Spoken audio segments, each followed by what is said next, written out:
for the entrepreneur looking to build a business themselves or get something off the ground, what would you say would be your key points of advice for that person looking to make something happen? Right.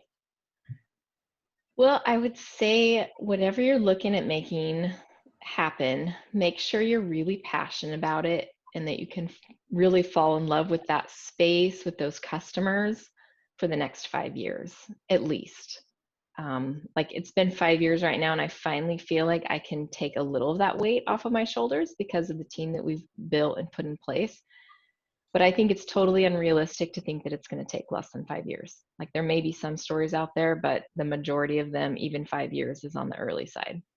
So make sure that you love and are energized by what you're getting into, because it is going to take an enormous amount of time. And so if the time that you're putting into it doesn't energize like you on a soul level, and you don't actually like get energy from working on your idea, then you should run away from it, because it's going to suck you dry otherwise.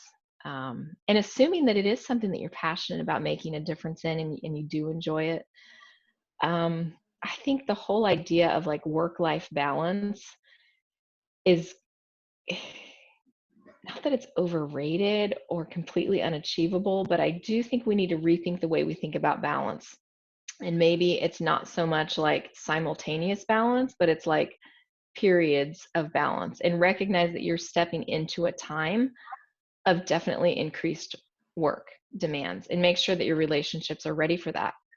Like if you are in a brand new relationship with a significant other, this may not be the right time to start a business. Maybe it's the right time to keep with your employer for a couple of years until the other relationships in your life are ready for the rigors of starting a new business. Like I wouldn't want to give you false encouragement that it's not going to take it is going to take some resources from other parts of your life. So make sure that those are ready to give at this time. So, but other Absolutely. than that, like go for it. What do you have to lose? If you're like me and you need to do a worst case analysis, like look at the options. What is your worst case? Can you live with that? Can you start over? Would that be the end of the world?